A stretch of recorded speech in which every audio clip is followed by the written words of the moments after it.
So a mate had an interesting challenge. He needed to hold a CO2 cylinder in an inverted position. So what I'm sharing in this video is the design. I'm not showing any of the actual making because they're all simple operations. The base, as you can see perhaps, is a disc rotor, and so I just machined off the top and bottom faces to make that easy to work with. The spine is a box section tube, 25mm by 38mm, and we'll have a look at some of the other details.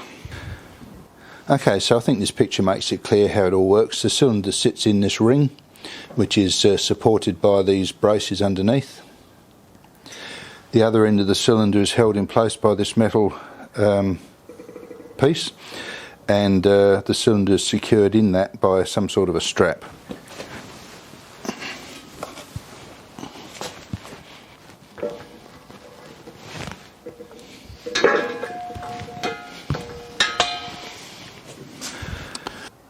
Pretty simple, and there was nothing tricky about making it.